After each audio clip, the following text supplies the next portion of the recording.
중에 하나가 이제 30살 아내라는 작품인데요. 이건 사실 잠깐 이해하기가 좀 어려울 수도 있는데, 앞에 말씀드린 포토제닉 드로잉은 상업적 성공을 거두었고, 매지컬 리얼리티는 전 세계에 혹은 우리 국내 미술관의 컬렉션이 가장 많이 된 작품으로 예술성을 인정받았다, 이렇게 정리할 수가 있겠습니다. 그리고 현대 하이스코, 현대그룹의 철강 회사에서 저한테 부탁을 해서 자기네 공장을 작품으로 만들어 달래요. 그래서 제가 찍은 작품인데, 이게 버버리 문양으로 된 철강조 2칸이 자동차 한 대를 만들 수 있는 거예요. 이걸 찍어주면서 제가 작품으로 만들어서 이걸 해줬더니, 자기네들이 25년간 철강회사를 운영했지만 이런 걸 자기가 왜 못 봤을까. 그래서 제가 생각한 게, 문화체육관광부도 있고 문화체육관광과도 있는데, 사진, 회화, 조각, 이것이 바로 문화체육관광처럼 이 세 가지 단어, 간단하죠. 그냥 문화체육관광에서 아이디어를 얻어서 사진, 조각, 회화, 그 다음에 포토제닉 드로잉이 나왔단 말이에요. 그래서 그 나온 게 작품화되었기 때문에 이런 전시를 만들 수가 있었습니다.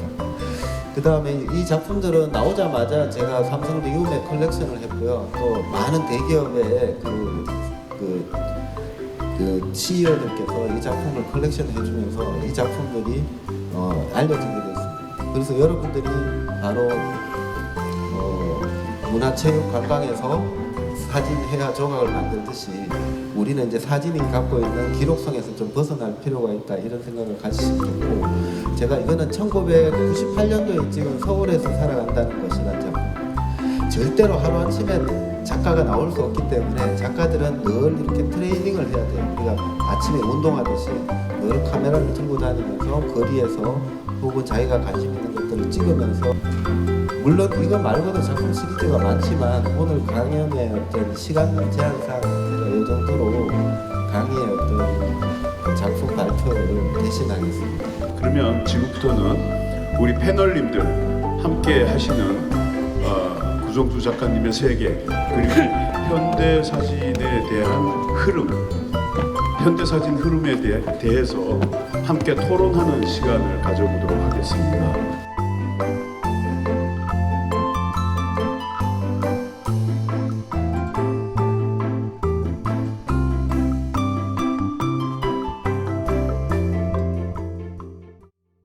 구성수 작가님의 작품을 중심으로 계명대학교 정명호 교수님과 한국사진작가협회 배택수 이사님을 모시고 오늘 사진에 관한 좋은 말씀 나누게 되어 대단히 기쁘게 생각합니다.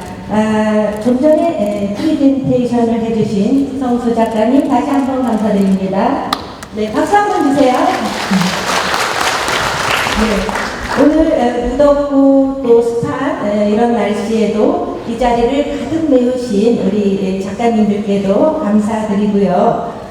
지금부터 구성수 작가님에 대해서, 구성수 작가님 30분 정도의 프리젠테이션을 들으셨지만 간단하게 모든 분이 알고 계시기는 하시겠지만 간단하게 다시 한번 작가님의 또 양력을 소개해 드리겠습니다.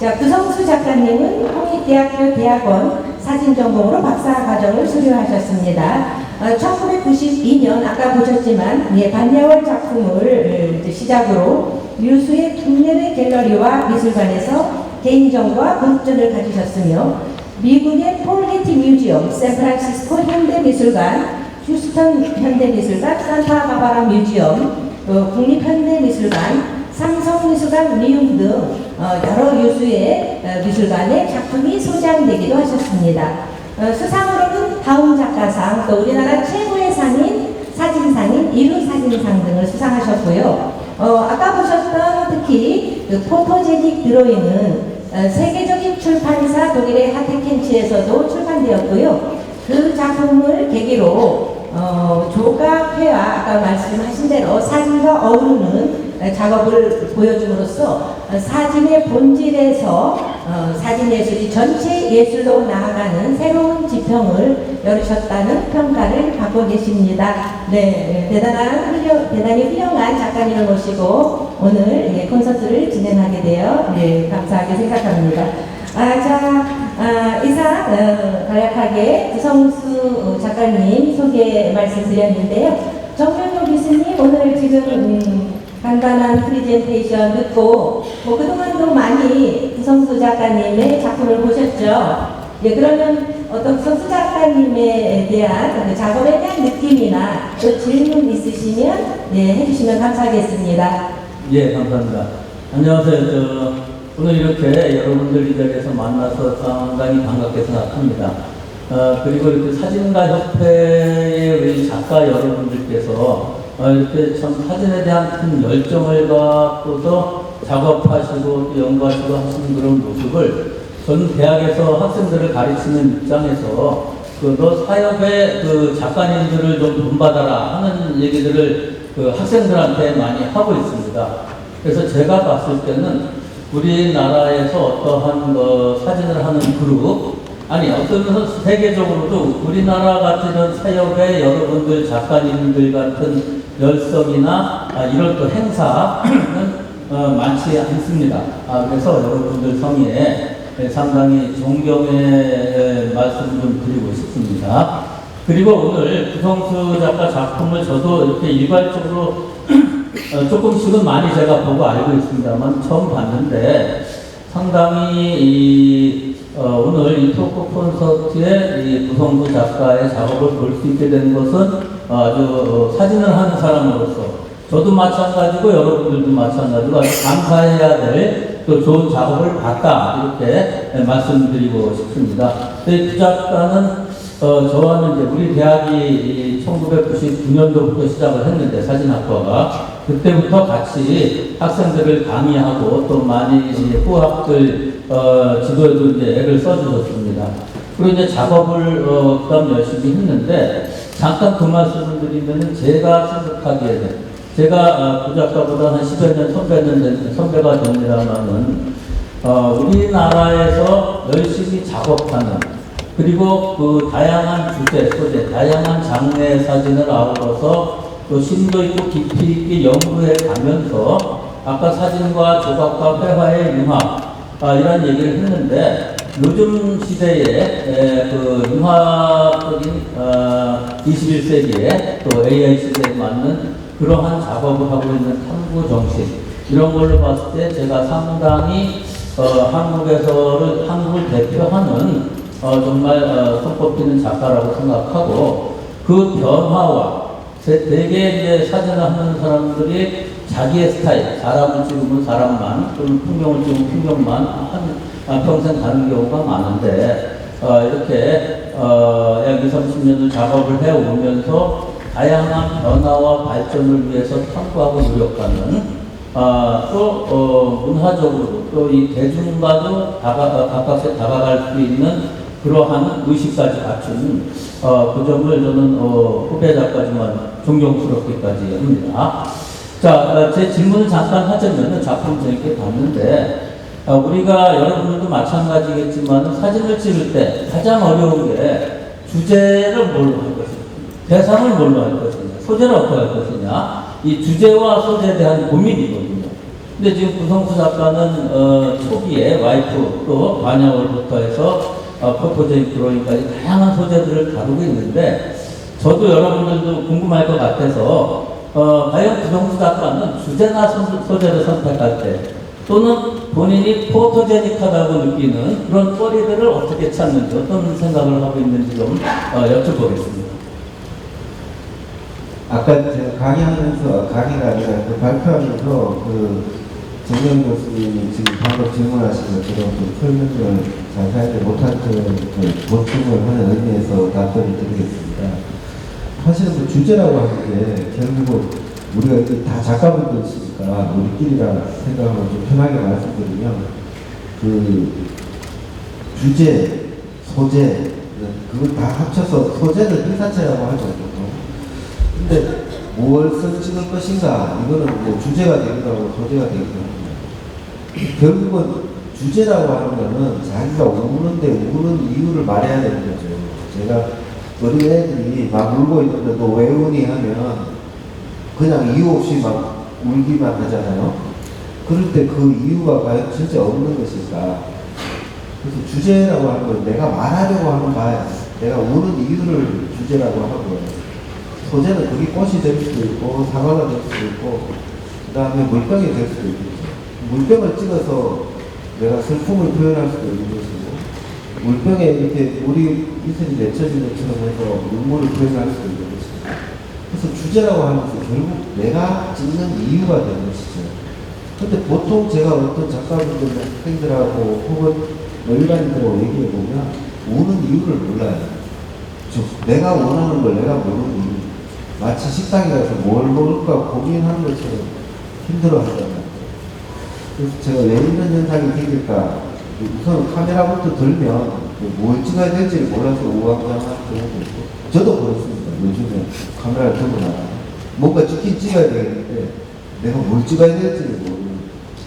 그래서 여러분들한테 제가 조언이 될지는 모르겠는데 그냥 제 경험상 얘기하면 연관어라고 해서 제가 막 글로 적어요.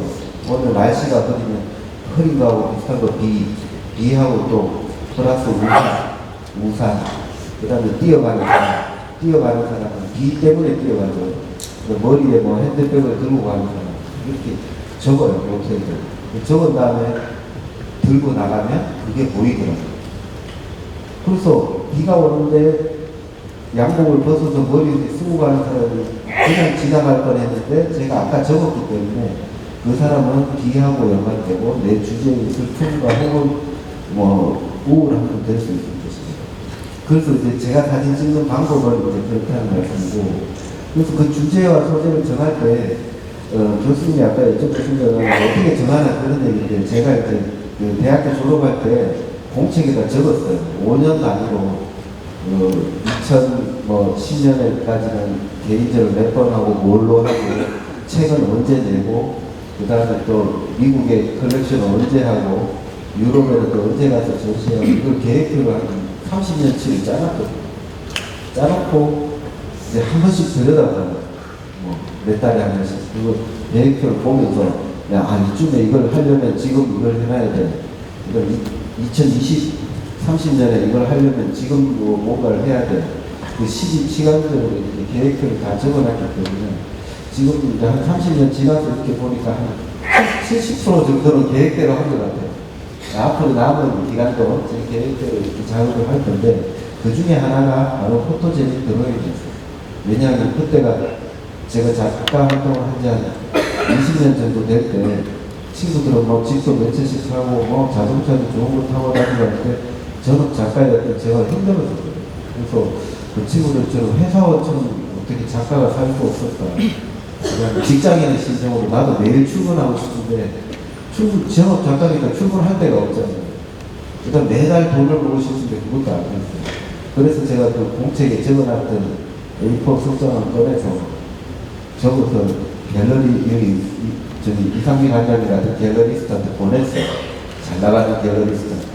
저는 이런 아이디어를 갖고 있고, 저는 이런 작품을 통해서 기술을 가지고 있고, 또 이런 전시를 했기 때문에 충분한 저한테 일을 맡기시면 이걸 해내겠습니다. 그런데 왜 편지 보냈냐 그러는데 돈이 없습니다. 그렇게 보냈더니 1,000,000원 송금해 주시죠. 그걸로 재료를 사고 해서 제가 그 계획을 다 만들었더니 전시회를 시켜주셨고, 그 전시회에서 내가 한 2억 얼마 3억에 가까운 매출을 올렸어요. 갤러리하고 반을 나눠도 내가 1억 5천을 받단 말이에요. 그래서 좋다고 막 그랬더니 그래서 5천만 원을 빌려준 돈을 떠나더라고요. 그래서 현실은 저는 1,000만 원밖에 안 썼는데 때는 이렇게 이자율이 높은지를 몰랐어요. 그래서 어찌됐든 제가 작품을 만들고 한 번의 전시회로 목돈을 건 최초의 그거였고, 그것이 내가 25년 동안 월급쟁이들한테 자신감을 잃지 않고 당당하게 작가로서의 자존심을 부렸던 그런 계기가 됐습니다. 네, 답변 감사합니다. 예, 저는 앞으로 이렇게 이자는 붙이지 않고 투자하겠습니다, 여러분.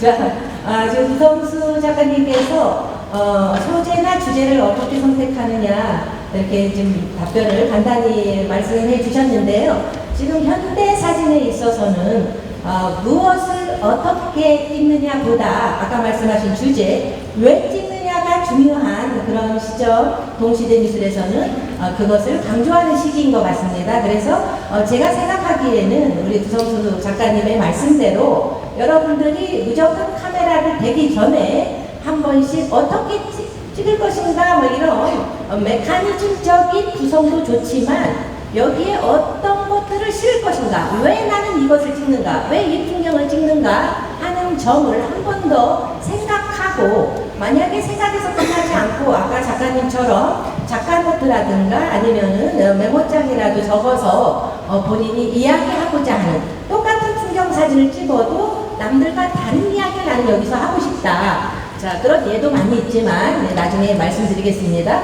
그렇게 한다면 조금 더 현대 사진에 맞는 작업을 하시는 여러분들이 되지 않을까 생각합니다. 자, 그러면 우리 베텍스 이사님도 질문 한번 해주시죠. 예.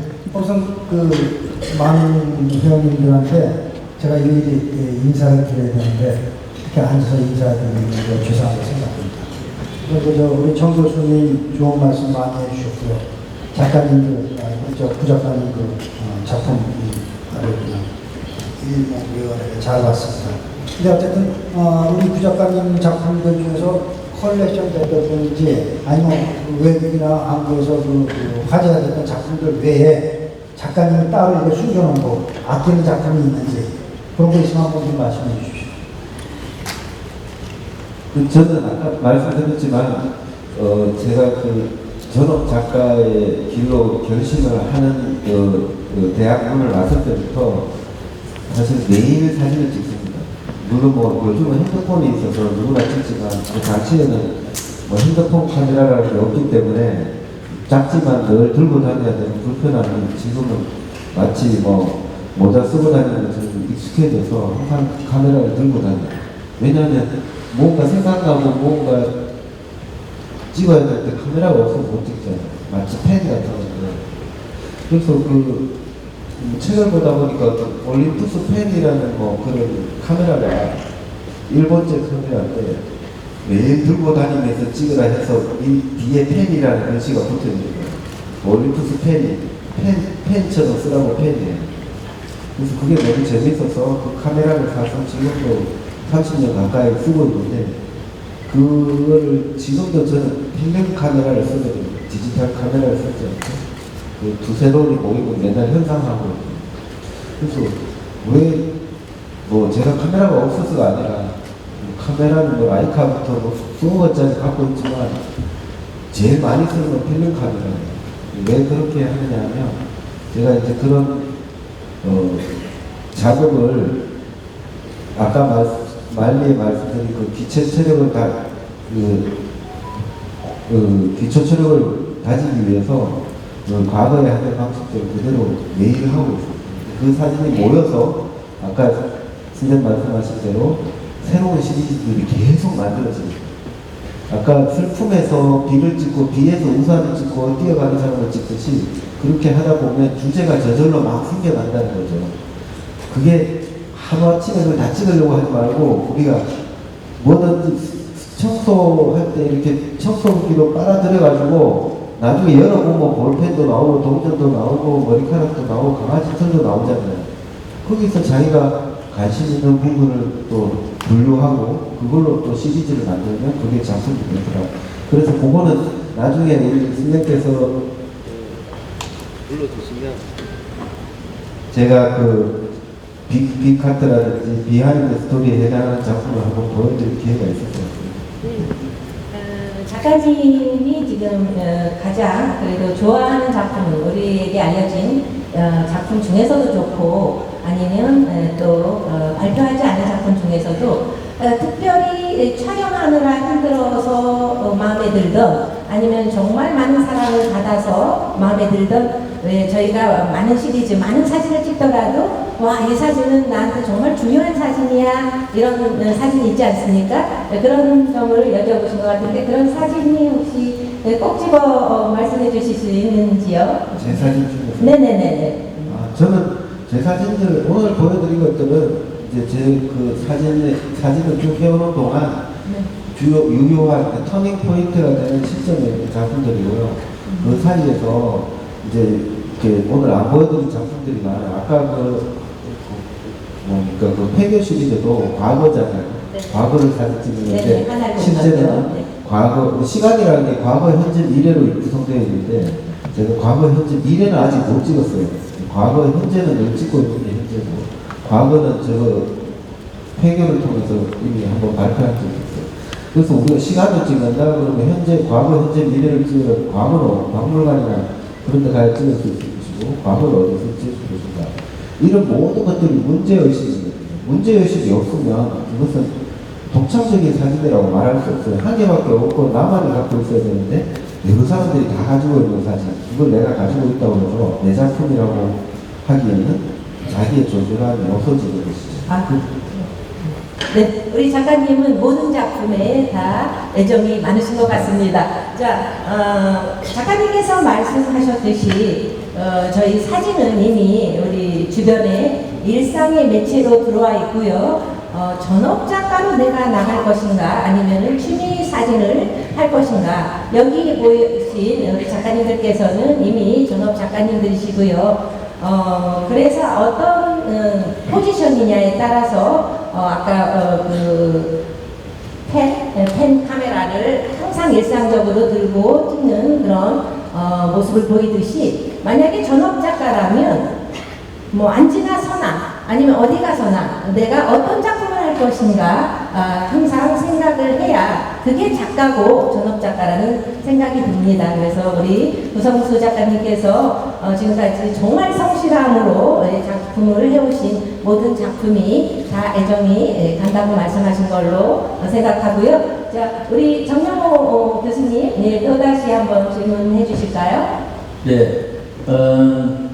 지금 여기 계신 분들도 전부 사진을 찍는 어떤 우리 사진가고 작가다라는 입장에서 봤을 때, 우리가 이제 사진이라는 매체는, 결국은 이제 찍는다라고 얘기하지 않습니까? 대상을 찍는다. 그래서 사진의 본질은 기록이다라고 하는 이제 얘기가 있죠. 그런데 이제 현대에 들어와서는 예술사진, 또 예술적 표현, 이렇게 이제 또 다양하게 표현을 하고 있는데, 저는 구성수 작가의 작업 중에서 아까도 선을 보였지만 관광버스 시리즈, 그게 이제 서울예대의 통합버스는 오늘 처음 알았습니다. 저도. 그리고 또 한알 하이스쿨, 한알 고등학교를 상당히 제가 좋아하는 작업입니다.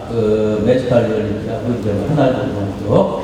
그런 작업들은 그냥 쉽게 얘기해서 기록적인 면이 좀 강하지 않을까라고 생각하는 거고, 그 다음에 오늘 여기는 안 보여준 것 같은데 영웅 시리즈나 매지컬 리얼리티 이런 거는 조금 더 연출이나 이렇게 해서 뭐라 그럴까, 예술성을 부각시켰다, 뭐 이렇게도 얘기를 할 수 있는데, 저는 개인적으로 사진은 찍는 것이다, 찍어야지 맛이다, 이렇게 생각하고 저도 그렇게 작업을 하고 있습니다만은, 구성수 작가가 생각할 때 사진에 있어서 기록성과 예술성에 대해서 어떻게 생각해 보신 적이 있는지, 또는 아니 그게 같을 수도 있습니다. 곧 기록적 가치가 있는 것이 예술적 가치가 있다라고 생각할 수도 있는데, 구성수 작가가 생각하는 사진에 있어서의 기록성과 예술성, 기록적 가치와 예술적 가치에 대해서 한번 의견 있으시면 좀 들어보고 싶습니다. 그러니까 사진이 셔터만 누르면 다 기록이 되잖아요. 볼펜으로 써도 기록이 되고 다 점수가 되는 거죠. 뭐 법정 같은 데 가면 뭐든지 다 점수가 되는데 그 중에 1등이 사진이에요. 그렇죠? 내가 여기 있다는 존재 증명이 되니까. 그래서 지금 핸드폰 카메라를 늘 가지고 있기 때문에 그런 존재 증명은 누구나 할 수 있고 누구나 다 증거 능력을 갖고 있는 카메라를 들고 있기 때문에 과거하고는 생각이 좀 다르겠죠. 아까 말씀하신 예술성이라고 하면 의도를 갖고 해야 된다는 것이죠. 우리가 예를 들면 범죄 영화 같은 데도 보면 사진에 그런 고의성이 있느냐가 중요하듯이 이 예술 작업도 마찬가지로 고의로 해야 된다는 거죠. 일부러 표현해야 되는데 우연히 하면 실력이 아닌 거죠. 골프 같은 거 우연히 하면 잘 칠 수 있지만 다음에 가서 못 치면 실력이 아니잖아요. 그래서 늘 에버리지로 평균적으로 잘할 수 있는 그런 고의적 의도, 그게 예술성이라고 생각합니다. 네. 사실적 기록성과 어떻게 보면은 새롭게 의도를 집어넣어서 예술적으로 표현한 사진과의 그런 상관관계 또는 또 대척점 또는 그런 관계에 대해서 많은 많은 분들 사진하시는 선생님들께서 고민하는 부분인 것 같습니다. 그런데 일단 만약에 작업으로 그 사실적 사진을 찍었다면 그게 어떠한 리얼리티든 작가의 의도가 들어있다고 봅니다. 예를 들어서 프레임을 어떻게 했는가, 똑같은 풍경 사진을 찍더라도 또는 전화물을 뺐냐 안 뺐냐, 또 거기에 사람을 들어갔냐 안 들어갔느냐에 따라서 일단 사실적인 어떤 풍경 사진이지만 그 속에는 작가의 의도가 있고요. 그런데 좀 더 사실적이라는 거죠. 그리고 또 그러면은 좀 더 예술적인 사진을 위해서 뭐 철학이 더 좀 더 아까 말씀드린 왜 이 사진을 하느냐가 더 많이 들어가 있는 사진, 이렇게 나눠서 사실적 사진이냐 예술적 사진이냐 이렇게 보시는 분도 있고요. 그런데 지금은 그것들을 나눠서 보기에는 조금 힘든 게 현대 사진입니다. 그래서 아까 말씀드렸듯이 이제 어떤 여러분들처럼 사진 작가로 출발을 해서 좀 연세가 들어서 출발한 사진가 중에 한 예를 든다면요, 조금은 다른 얘기일 수도 있지만 일본의 작가 홋카이도에 사는 작가가 후지산을 뭐 10년 이상 찍었습니다. 자, 아름답죠, 후지산. 그러나 특별한 주목을 받지 못했어요. 왜냐하면 달력에도 나오고 또 어디 가나 뭐 예쁘게 볼 수 있는 엽서에도 나오는 사진 아니겠습니까? 그런데 그 작가가 여러분들이 뭐 찾아보시면 알겠지만 뭐 오아시상이라는 작가인데요. 그분이 그 후지산을 배경으로 또 깊은 산속에 들어가서 풍경과 더불어 자판기, 콜라 자판기를 함께 담음으로써 그 현대사회 자판기, 일본 사회의 한 단면과 또 풍경을 함께 담음으로써 누구나 찍을 수 있는 풍경 사진에서 그분만이 찍을 수 있는 예술 사진이 되었다는 거죠. 그런 점이 조금은 다른데 이것도 지금 한 시간에 털어놓으려는 좀 명쾌하게 이야기할 수 없는 부분이 있어서 어렵게 생각합니다. 우리 이제 포토 콘서트로 포문을 열었으니까 성남 지회 또는 사진작가 협회의 많은 작가님들께서 많은 토크라든가 또는 강연을 통해서 또 그런 부분도 많이 생각해 보시면 본인의 작업을 좀 더 업그레이드 시키는데 좋은 계기가 될 것 같습니다. 네, 우리 배철수 이사님 어떻게 생각하세요? 네, 질문도. 맞습니다. 네. 이사님 만남이 아주 설명을 잘해주셨는데요. 제가 지금 저 작품, 우리 고정주 작가님 작품을 쭉 우리가 보면서 여기서 터닝 포인트가 된 것 같아요. 꽃의 초상. 꽃의 초상에서 이전까지는 어떤 그 유양학적이고 어쨌든 간에 그 스트레이트한 그런 사진들을 해오셨는데 그 이후부터 여기 그 메이킹 사진으로 넘어가셨는데 왜 여기에서 이 터닝 포인트가 됐는지 그렇게 좀 설명해 주시죠. 네, 아마 포토제닉 드로잉과 같이 말씀하시는 거죠? 네.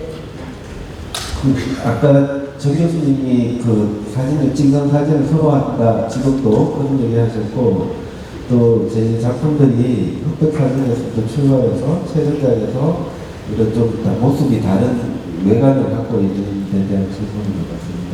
아까 말씀드린 것처럼 제가 이게 매일 월급을 받거나 시급을 받는 일을 굉장히 부러워했어요. 왜냐하면 작가들은 일정하게 돈을 못 벌기 때문에 늘 그게 고민이어서 어떻게 하면 내가 경제적으로 좀 터닝 포인트가 될까 해서 생각한 것이 바로 내 작품을 이용해서 전시회를 하는 거였거든요. 그게 뭐 현대사진이라면 현대사진인데, 아까 현대사진에서 사진의 그 방법론은 관장님이 잘 설명을 해주셨고, 저는 이제 그런 단순한 어떤 작가로서의 단순하다기보다는 그냥 어떤 먹고 사는 데 대한 일반적인 원시적인 이런 행동이었어요. 근데 메이킹 사진이다, 뭐 스트레이트 사진이다 이런 것들은 저는 기본적인 그 체력이라고 생각을 해요. 그래서 여러분들 사진을 어떻게 다 출발점이 다르잖아요. 우리 같은 경우에는 그냥 대학교 때 사진학과에 들어가서 20년 동안 그 학교를 다니면서 배운 지식들로 사진을 하는 거고, 또 취미로 하신 분들은 또 어디 모임에 가서 배우기도 하고, 배우는 건 다 다르잖아요. 다른 그 출발점이 있는데, 제가 이제 아까 강조드린 것은 기초 체력이 대단히 중요하고, 또 그 기초 실력이 쌓여야지 예술에 도전할 수 있다 그런 말씀을 드렸고 또 예술에 도전하려면 뭐 알아야 연장을 할까 뭘 알아야 되는데 그 아는 것 부분 지식에 대한 부분은 아까 관장님이 그 강조를 해주셨단 말이죠. 그러면 이것도 알아야 되고 저것도 알아야 되고 체력도 쌓아야 되는데 바로 작품으로 내가 돈을 벌어야 되고 아니면 작품 발표를 해야 되는데 체력을 언제 키우느냐 그런 원리가 될 수 있어요. 그래서 메이킹 포토라는 것이 그걸 하면 이렇게 되고 스트레이트한 걸 하면 이렇게 된다는 뜻이 아니라 여러분들이 하고 싶어 하는 거 그게 메이킹이고 메이킹을 하면 되는 것이고 찍는 사진이면 찍는 걸 하면 되는 것이죠. 거기에 분명한 것은 품질 우선 그 다음에 몇 가지의 어떤 조건이 있더라는 거고 그 조건을 알아서 풀어야 돼요. 건강 문제를 어떻게 남이 책임지겠습니까? 자기가 운동을 해야 되죠. 그런 것처럼 그건 개인적인 문제고 저는 메이킹 사진을 하게 되면서 그런 어떤 사진으로 어떻게 하면 내 경제적인 부분을 만들 수 있을까 하는 도전이었어요. 그걸 성공을 이루면서 이걸 찍으면 성공하는구나 이런 게 아니었어요. 그냥 내가 생각하는 게 맞았구나. 내가 이렇게 주장하는 것이 다른 사람을 설득할 수 있었구나. 그 설득은 남의 생각과 내 생각을 똑같이 만들면 되는 거예요. 그렇죠. 그래서 남의 생각을 내 생각과 똑같이 만들기 위해서 제가 문화체육관광부 그 공무원한테 문화체육관광이 어떻게 서로 관계성이 있느냐 내가 봤을 때는 전혀 관계성이 없는데 이거 누가 된 아이디어냐 물었더니 자기는 모른대요. 근데 오늘 제가 너무 또 궁금해가지고 오자마자 김신욱 지회장님한테 이 아이디어를 누가 냈느냐 제가 생각하기에는 포토하고 콘서트하고는 물과 기름이고 전혀 관계성이 없는데 이 관계성이 없는 것 사이에서 관계성을 찾아서 이런 행사를 만든다는 게 도무지 가능한 일이냐 물었더니 이제 그 설명을 이게 몇 회째래요. 그래서 제가 깜짝 놀라서 이 사람들은 이 성남 시민들은 전부 이 포스트 모더니스트고 예술가들이구나. 정상인들이 아니구나 이런 생각을 하면서 참 창이라고 하는 바로 이런 것이고 이것을 예술로 만들고 이 콘서트 자체가 예술이 된 그런 메이킹 포토라고 할 수 있습니다. 네, 구성수 작가님의 말씀에 동감하고요. 네, 이런 콘서트가 지역별로 그렇게 많지는 않습니다. 특강이나 강연은 많은데요. 콘서트 자체가 조금 부족하더라도 이렇게 서로 대화를 통해서 말씀 나누다 보면 뭐라도 이렇게 얻어가시는 시간 되셨으면 좋겠습니다. 제가 작가님들을 갤러리스트들은 또 전시 기획자들은 작가님들을 가장 많이 만나는 사람 중에 하나입니다. 그래서 가장 그분들이 호소하는 게 작업만 하고 싶고, 작업에 대한 생각만 하고 싶다. 사실은 그래야 좋은 작업이 나옵니다. 언제나 서나. 그러나 현실은 그렇지 않아서 강의라든가 아니면 다른 투잡을 뛰는 작가님들도 많습니다. 그런데 만약에 작품이 팔려서 그 돈으로 생활비도 되고 다음 작품을 위한 준비가 된다면 다른 일을 하지 않을 것입니다. 그런데 우리 구성수 작가님께서도 같은 고민을 하셨을 거고요. 그러던 중에 그래도 미술관에만 소장되는 작업들이 아닌 대중들도 좋아하지만 그 속에 예술의 어떤 것이 녹아있는 작품이 어떤 것인가 생각하던 차에 그동안 스트레이트로 찍었던 작업들을 좀 더 변화시켜서 아까 그 메이킹 사진이라고 하는 포토제닉 드로잉 사진을 탄생시켰다 이렇게 말씀하시는 것 같습니다. 자, 이와 연결해서 우리 정명호 교수님께서도 질문이나 아니면 같이 토론할 주제를 말씀해 주시면 감사하겠습니다. 네, 저 역시도 뭐 질문도 하고 또 다른 그 특강에서 질문도 받기도 하지만은 사실 사진에서 테이킹이냐 메이킹이냐 하는 얘기는 상당히 오래된 것이고 또 우리 한국에서만 그런 얘기를 많이 하는 것 같아요. 사진이 처음 나왔을 때 그 이름이 포토그래피라는 이름이 붙었잖아요. 포토와 그래피, 빛으로 찍는 그림이다, 그림이다 이런 뜻인데 그게 1839년 사진이 처음 발명되고 나서는 이제 사진으로 복제가 쉬워졌으니까 이게 빛으로 그린 그림이냐, 사람이 그린 그림이냐 이제 이런 게 상당히 이슈가 됐다고 이제 하는 시대가 있었고. 그 다음에 이제 그 테이킹 메이킹 논란이 만연했던 게 이제 한국에서는 1980, 90년경이라고 제가 알고 있는데 그때 이제 외국에서 만드는 사진들이 많이 들어오니까 그런 논란들도 이제 있었고, 또 앞으로는 이게 또 AI가 나오게 되니까 이게 사람이 찍은 사진이냐, 뭐 로봇가 인공지능으로 만든 사진이냐, 이런 논란도 될 시대가 올 텐데, 결국 사진은 그 작가의 의식, 아까 그 작가도 그런 의도 얘기를 많이 했는데, 얼마만큼 자기의 그 생각과 주관적 의식을 가지고 표현하려고 대상이 접근했느냐 하는 게 중요한 것 같습니다. 자, 그런 맥락에서 봤을 때 저는 그 구성수 작가의 작업을 이렇게 유심히 이제 오래 봤어요. 저는 뭐 10여 년 전부터 봐왔는데, 하나 저만이 느끼고 있는 것 중에서 구성수 작가의 작업 중에는 사람이 존재하고 있는 것과 존재하지 않는 인간의 유무에 대한 게 꽤 저한테는 흥미롭게 이제 처음부터 이렇게 느껴졌습니다. 제가 학생들을 가르칠 때 큰 주제로 Human and Space라는 인간과 공간이라는 주제를 두고 작업을 시키는데, 그 안에서 대상과 소재를 이제 본인들이 선택을 하라 하는 거죠. 공간도 유인 공간이냐, 무인 공간이냐, 이렇게 나누는 걸 저는 좋아합니다.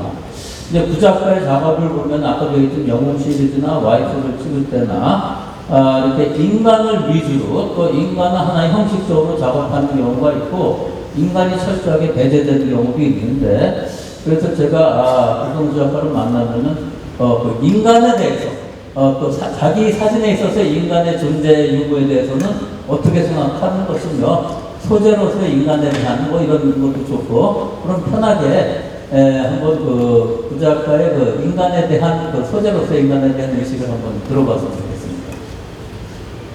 그때 어려운 건데 제가 우리 어렸을 때 학교에 가면 교과서 주는 그 앞에 국민교육 현장에 나오잖아요. 어렸을 때 막 외우고 했던 것 같은데, 거기에 보면 좀 중요한 말이 저마다의 소질을 개발하고 이런 말이 나와요.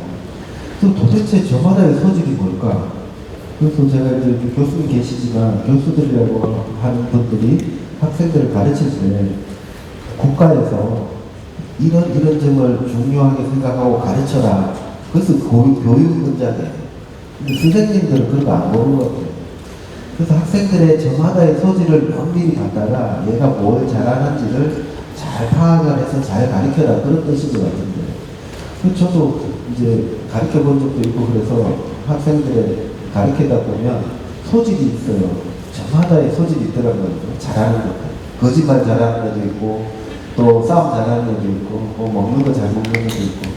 그래서 우리가 이게 긍정의 힘이라고 하는 게 우리 교과서에도 나오듯이 사람을 어떻게 하면 아름답게 본다냐. 이 아름답다라는 게 뭐 이쁘게 본다는 게 아니라 긍정적이에요. 그 긍정적으로 본다는 것은 결국은 기초 화면의 그 조형성이 뛰어나야 됩니다. 어두운 배경에는 밝은 피사체를 찍고, 밝은 피사체에는 어두운 피사체를 찍어야 주제가 돋보일 거 아닙니까? 주제가 돋보인다고 하는 것은 내가 긍정적으로 주제를 보는 것이고, 소재를 보는 것이고, 그 사람을 돋보이게 해주기 위한 작가로서의 최소한의 조형의식입니다. 그렇다면 제가 어두운 배경에 정명호 교수님 머리를 하였으니까 어두운 배경에 탁 찍을 거란 말이에요. 그러면 인물이 더 돋보이겠죠. 근데 하얀 배경에 정명호 교수님 찍으면 흰 배경에 흰 머리가 되면 얼굴이 부각되고 쉐이프가 안 나온다. 이런 거를 기초 과목에서 가르쳐주고, 그거를 충분히 훈련한 다음에 예술에 도전하고 현대 미술에 도전해야 된다, 그 말씀 드리고 싶고, 그 안에서 휴먼이라고 하는 거는 결국은 피사체를 바라보는 관점이 그 사람을 돋보이게 해주고, 그 사람을 아름답게 해주고 긍정적으로 보이게 해준다면 그 사람과 나는 교감이 될 것이다. 늘 그렇게 살아왔어요. 아까 서울에서 살아간다는 그런 작품에도 보시면 그 경계의 눈빛으로 저를 보고 있지만, 저는 그 사람들을 돋보이게 하려는 내 태도들이 보이거든요. 그게 저는 사물을 보는 관점이고, 또 기본적으로 저도 베이지 기본으로 돌아가더라도 여러분들이 예술을 한답시고 그 사람한테 뭐 오뎅 먹는 거 찍는다든지 막 그 싫어하는 장면을 찍으면 안 된다, 그런 말씀 드리고, 여자들은 무조건 이쁘게 찍으셔야 돼요. 그게 네, 맞습니다. 저도 지금 막 가뜩이나 뚱뚱한데 뚱뚱하게 나올까 걱정됩니다, 여러분. 네, 맞습니다. 지금 정명호 교수님의 질문은요. 구성수 작가님 아까 작품 보셨죠? 그 매지컬 리얼리티 하면 그 한국의 왜 서양에서 들어온 어떤 구조물인데도 한국인이 바라보는 시각, 그 시각은 한국인이 바라보는 시각일 뿐이다. 그게 조잡하거나 그렇지만은 않다라는 그런 사람이 들어가 있지 않은 그런 작업들과 아까 보셨지만 30살 안에 그거를 아까 눈여겨보신 분도 있으시겠지만요, 굉장히 유형학적으로 찍었습니다. 그 유형학이라는 게 아까 그 아내분을 30살의 아내분을 거의 같은 사이즈로 뒷배경만 바꿔서 같은 사이즈로 찍었어요. 그러니까 유형학 사진까지 나오려면 굉장히 배워부분까지 나와야 되고 어렵습니다. 지금 조금 지루하신 것 같으니까 제가 하나 그러면은 이제 뭐 퀴즈 하나 내겠습니다. 퀴즈라기보다는 질문 하나 내겠습니다. 아까 정명호 교수님께서 1939년 사진이 발명되었다.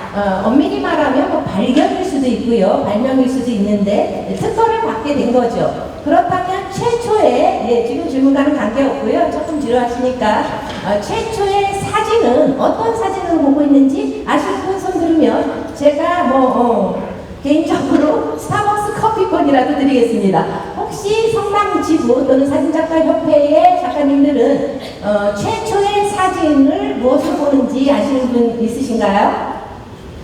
예. 네. 마이크 이쪽.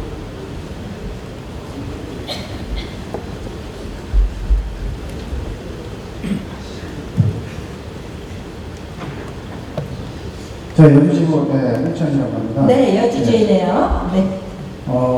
이번에 이 포토 콘서트를 참여하게 되는데요. 참석해서 보니까 정말 대단한 것 같습니다. 김준호 지회장님, 다시 한번 박수 좀 보내주시면 좋겠고요. 사실 최초의 사진이라는 게 네. 사실 아까 1839년 네네네. 사진이 발명이 돼서 시초가 돼서 네. 그때는 오스키라라는 거를 만들어서 네. 장시간 동안 해서 상이 내시도록 해서 그렇게 시작이 된 걸로 알고 있습니다. 네, 그때 맞습니다. 당시에 사진이 안 와서. 그렇죠. 근데 사실 요약한다면 단 한마디로 네. 근현대의 사진이라는 거는 어떻게 보면 시대 정신이거든요. 네네. 저는 그렇게 알고 있습니다. 제 설명도 그렇고. 네, 그러니까 알겠습니다. 지금 현재 여기 많은 분들이 있지만은 아까도 작가님께서 과거는 우리가 찍을 수 없다고 말씀하셨고, 네. 지금 우리가 지금 사진을 찍고 있지만 현재에서 담을 사진을 찍고 있지만 내일 되면 과거가 되는 거거든요. 그렇죠. 네. 그렇듯이 저는 그 사진 모든 사진들이 네. 지금 여러분들이 다 사진 찍고 촬영을 하고 있는 부분이 네. 시대 정신이 아닌가 싶습니다. 네. 네. 네. 이렇게. 네. 그러면은 제가 질문한 정답하고는, 자, 다음에 개인적으로 아세요? 네. 초상화. 최초의 사진은 아니었고요. 네, 최초의 사진 이후에 저희가 초상화를 이런 꼭 콘서트니까 자유롭게 말씀하시면 좋겠습니다. 네, 초상화가 나왔죠. 왜냐하면 부자나 자본주의 부자가 그림으로 남길 수 있는 초상화를 좀 더 쉽게 찍을 수 있는가 해서 사실은 초상 사진을 위해서 탄생했다고도 볼 수 있습니다. 그러나 최초의 사진은 아니었습니다. 자, 그러면 이거는 조금 이따 넘어가고요. 여러분들 조금 질문을 함으로써 좀 긴장감을 드리고 싶어서 답변을 드렸고요. 정답을 아시고자 하시는 분들은 조금 이따 말씀드리겠습니다. 자, 우리 백수 이사님, 또 다른 질문 없으신가요? 네, 보통 우리 작가들이 작업을 할 때 작업을 하기 전에 어떤 콘티와 어떤 시나리오 같은 걸 가지고 스토리보드를 만들어서 배경 스테이지 같은 걸 만들고 거기에다 어떤 소품을 배치한다든지 아니면 사람을 배치한다든지 이렇게 해서 작품을 하는데 우리 부작가님도 평소에 작업을 하실 때 이렇게 조용한 사진을 하십니다. 아니면 메이킹 사진을 하는 간에 이렇게 스케치를 한다든지 해서 하는 그 작업 스타일이 있는지 그거에 대해서 좀 알려주시면 우리 그 작가들이 많이 도움이 좀 될 것 같습니다. 네, 맞습니다. 그 제가 아까 말씀드린 그 조형이라고 하는 게 아까 검은 배경에 흰 피사체, 흰 배경에 검정 피사체 아주 단순한 거고 또 검은데 흰 피사체는 더 커 보이고 뭐 어쩌고 저쩌고 하는 내용들이 있죠. 이게 이제 학교에서 배우는 내용들인데 뭐 미술이나 혹은 뭐 시각 관련돼서 과정에 넣어 있는 겁니다. 근데 이것들이 사진에서 우리 그 외국에서 굉장히 중요하게 생각하더란 말이죠. 그래서 뭔가 작가들한테도 그게 안 되어 있으면 이유를 물어요. 왜 검정 배경에 검정 피사체를 찍었느냐. 서양 사람들이 물었을 때 우리가 거기에 대한 논리적인 답변, 그러니까 이거는 그 흰 배경에 검정 피사체를 찍어야 돋보인다는 걸 아는 상태에서 흰 배경에 이걸 찍어야 되는데 그걸 모르고 그런 행동을 했다면 기초가 허약하게 돼버린 거죠. 그래서 서양 사람들은 그런 것들을 굉장히 중시 여기는데 제가 이제 그런 아까 저기 대쌤 말씀하신 것처럼 또 어떤 기본적인 기술, 사진은 기술을 바탕으로 하잖아요. 모든 그림은 다 손으로 그리지만 유일하게 사진만 이 카메라로 기계로 그린단 말이죠. 기계로 그린 그림이기 때문에 카메라의 조리개 셔터 이런 걸 배워서 재밌게 시작했다가 울고 나오는 게 사진이에요.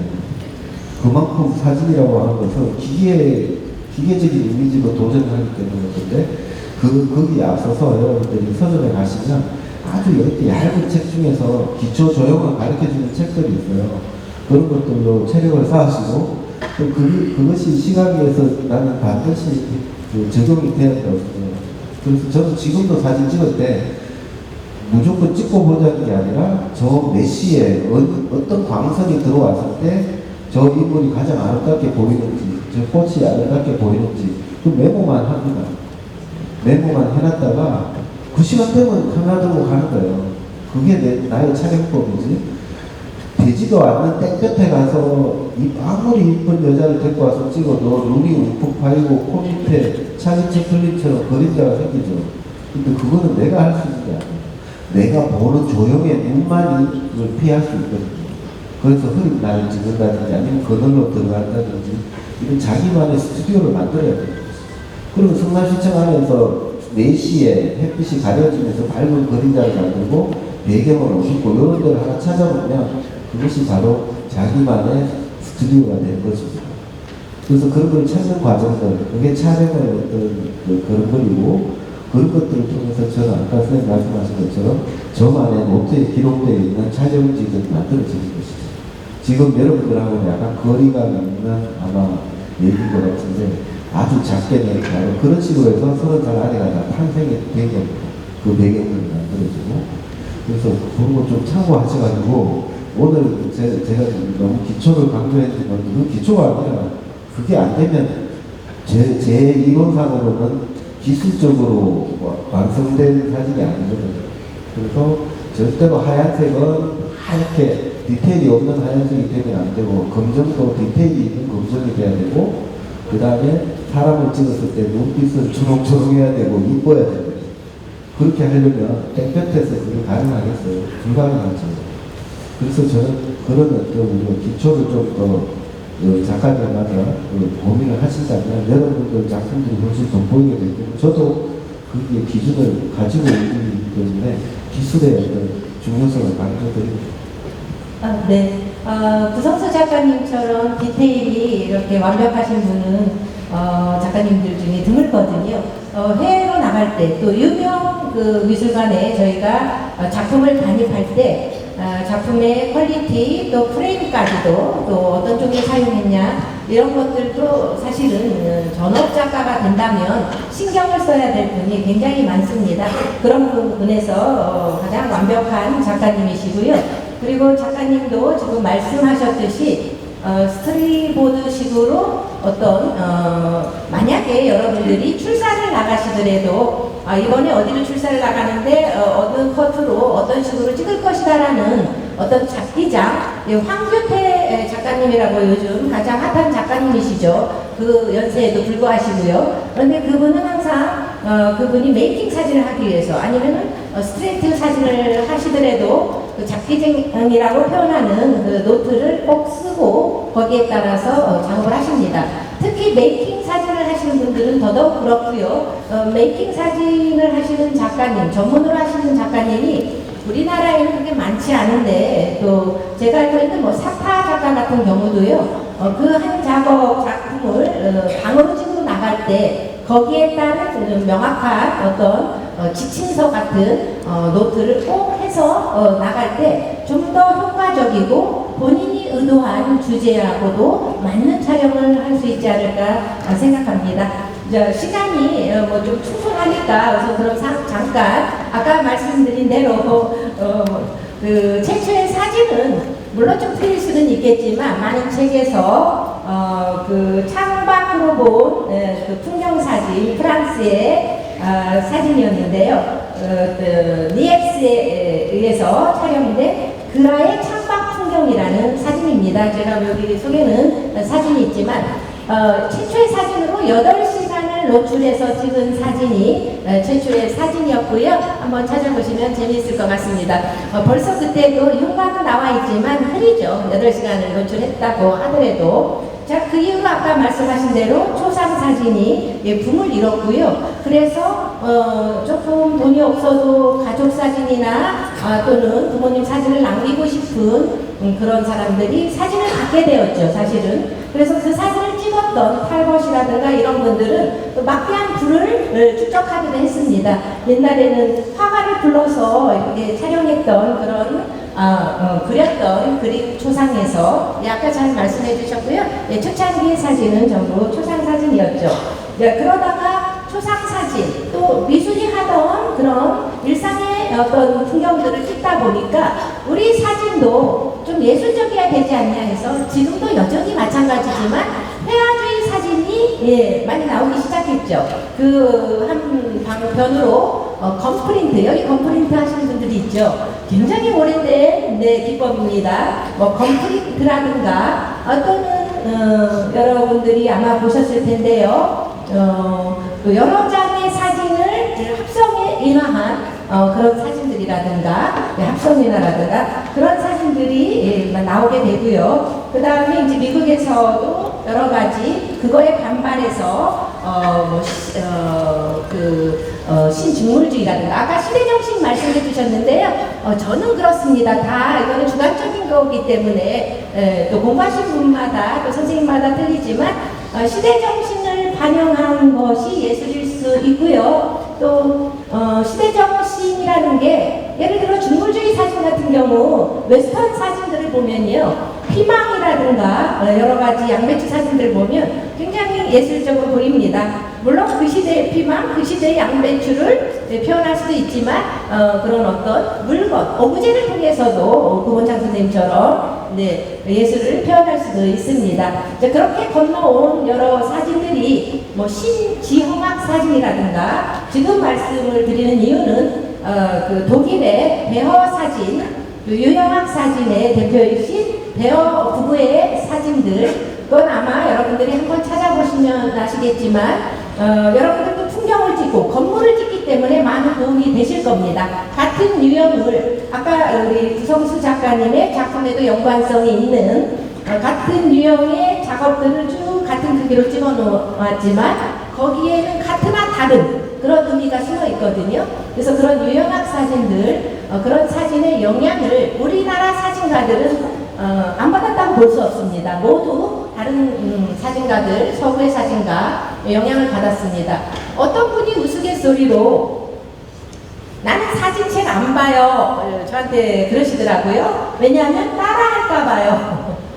굉장히 역시 우스운 소리죠. 그렇죠? 모든 예술은 그러면은 본인이 알고 있던 다른 생각은 본인이 창조해서 한 생각일까요?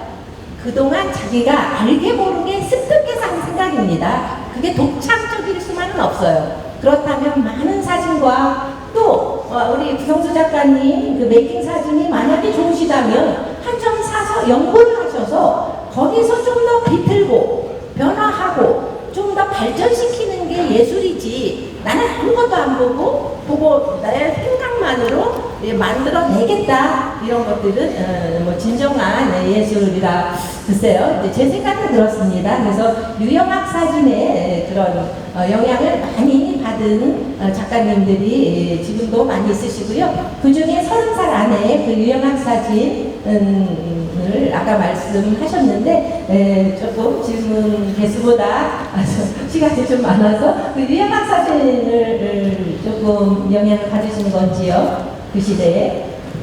그 유형학 사진이라는 게 제가 뭐 공부를 잘 못해가지고 제가 아는 유형학이라고 하는 거 아까 잠깐 말씀드린 그 지공 청소기 있잖아요.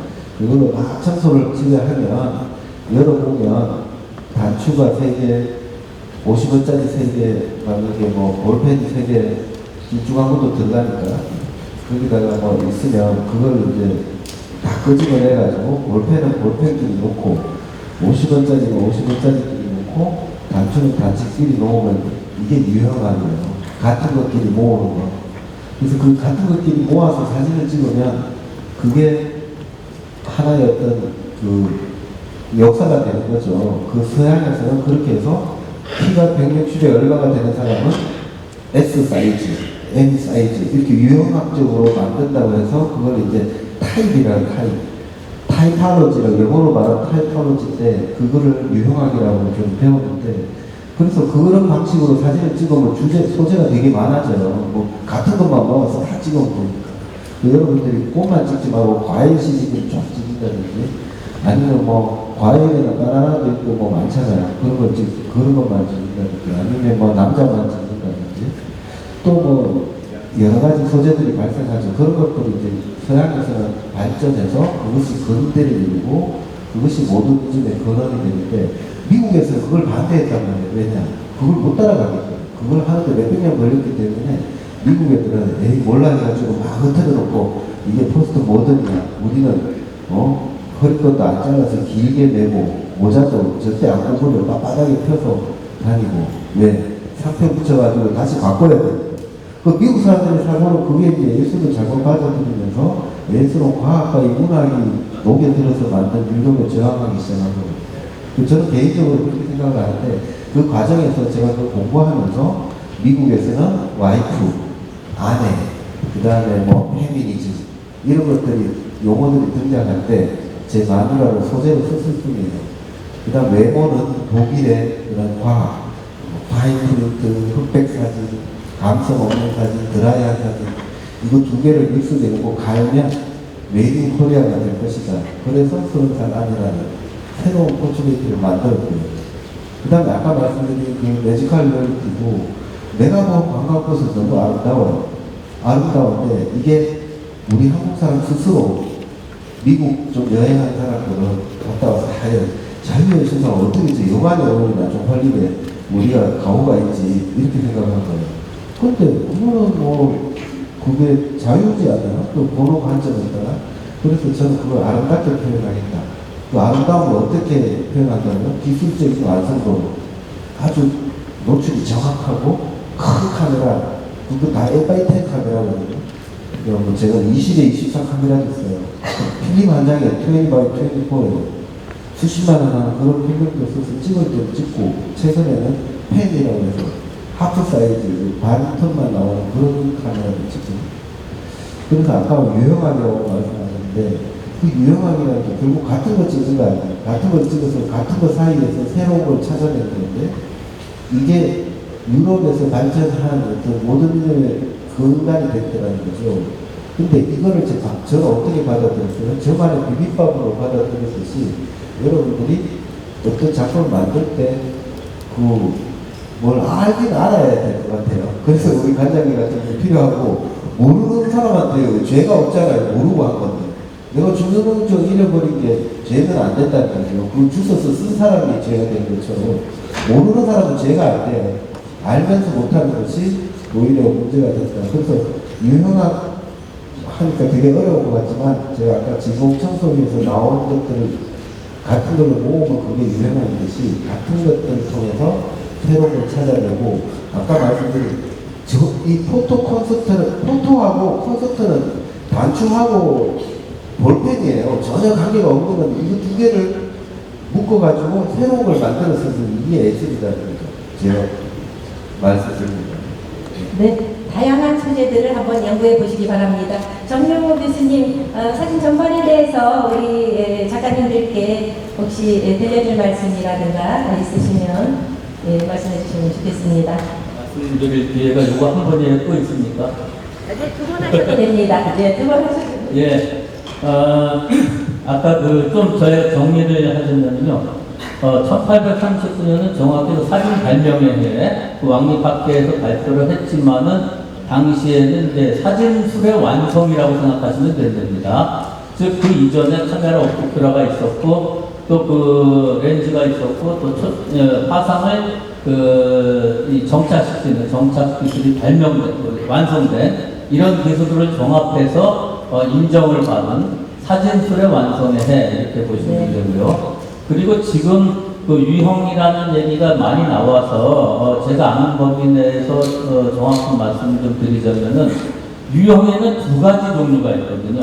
그 유형은 우리 이 대표님께서 얘기하시는 유형은 일술유자의 형식을 써서 형식이 같다. 이것이 이제 우리가 일반적으로 얘기하는 독일 사진에서 배워보거나 독일 사진 학파가 same size, same format입니다. 이거는 같은 화면에 동일한 구성으로 같게 찍는 거. 그러니까 형식이 같다는 의미의 유형이고 또 하나 지금 부작가가 얘기하는 진공청소에서 나오는 이런 것들은 또 하나의 유형은 유형이라는 게 있어요. 종류유자, 무리유자를 써가지고 같은 종류의 이런 무리들을 섞어서 만드는 그것도 하나의 유형이 되는 거거든요. 그래서 그런 유형은 두 가지로 좀 형식을 갖게 할 것이냐, 같은 종류로 같은 단위의 이제 집합체들을 모을 것이냐 이런 부분으로 좀 정리하시는 건 좋을 것 같고요.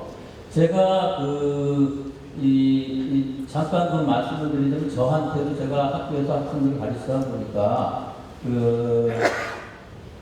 어떻게 하면 사진을 잘 찍을 것이냐 이런 말씀들을 저한테 많이 하시고 물어보시는데 그럴 때마다 제가 사진 하시는 분들한테 이렇게 좀 권하는 얘기는 주제나 서대 작업을 해보시라 하는 말씀을 많이 드립니다.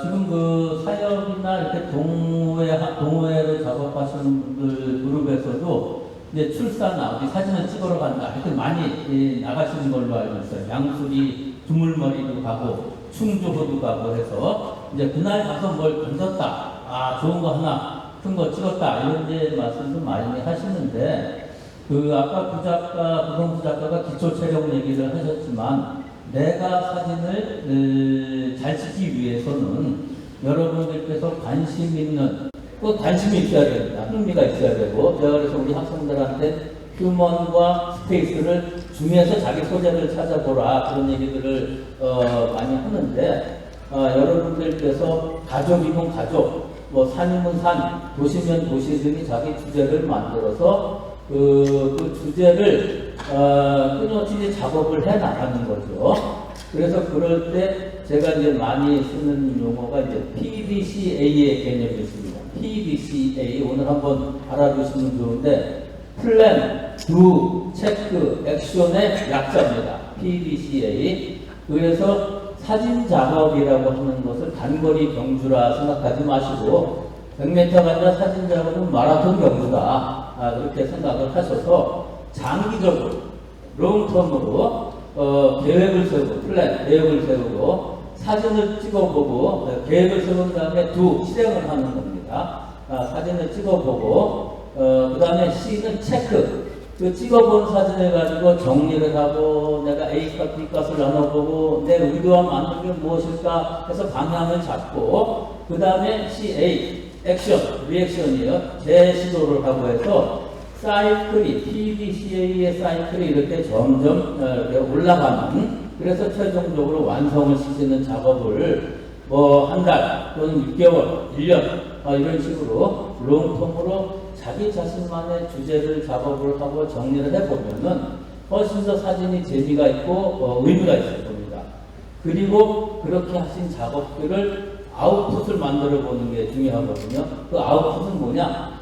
전시를 하거나 책자를 만들거나 이런 겁니다. 요즘에 이제 자기인들이 가는 아주 쉽게 되기 때문에 자기 이 책자를 한 뭐 10권 단위로 만들어서 지인들, 가족들 나눠줘 보셔도 좋고요. 그룹전이나 작은 전시를 꼭 해보셔서 이러한 결과를 만들어냈을 때 정말 내 사진에 의미도 있고 그냥 컴퓨터나 넣어주면 죽은 사진입니다. 찍을 때만 보고 그렇게 해서 내 찍은 것들을 부활시킨다 하는 의미를 가져보시는 게 좋고 마지막으로 하나 조언을 드리자면은 사진은 많이 찍잖아요.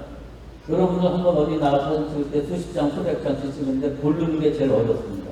사진은 선택의 예술이다 이런 얘기들을 하는데 내가 내 사진 고르는 게 제일 어려워요. 그 10손가락 떼물어서 안 아픈 손가락 다 나한테 재밌는데 사진을 내가 셀렉트하고 선택해서 정리를 할 때 나만 보면은 내 것을 오히려 찾기가 어렵습니다.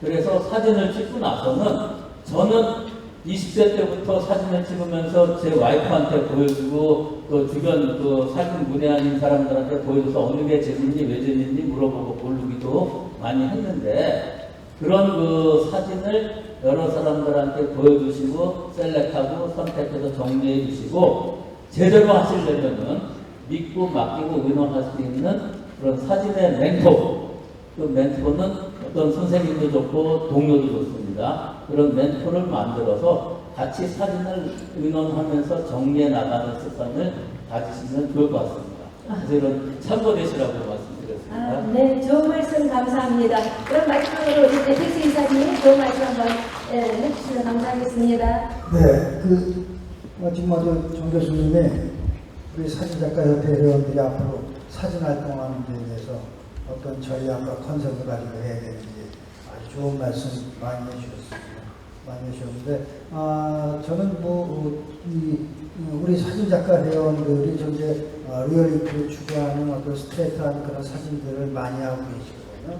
많이 하고 계시는데, 제가 말씀드린 것보다는 그래도 우리 부작가님이 세계적인 주제도 많이 하시고 그렇기 때문에 그런 것도 많이 보셨고 그래서 그런 걸 우리 작가님 입장에서 우리 사진작가협회 회원들이 앞으로 어떻게 사진 활동을 했으면 좋은지 그런 조언을 한번 이렇게 말씀해 주셨으면 좋겠습니다. 우리 정 교수님 진짜 좋은 말씀 많이 감사합니다. 네, 짧게 구성수 작가님이 세계적인 사진이 되기 위한 방법 짧게 해주시면 질문 바로 넘어가겠습니다. 네, 짧게 해주십시오. 제가 그 세계적인 주제를 잘 아는 것도 아니고 제가 칭찬하는 건 아닌데 그냥 느낌대로 제 주관대로 하다 보니까 이런 작품이 나왔다 그런 말씀 드리고요.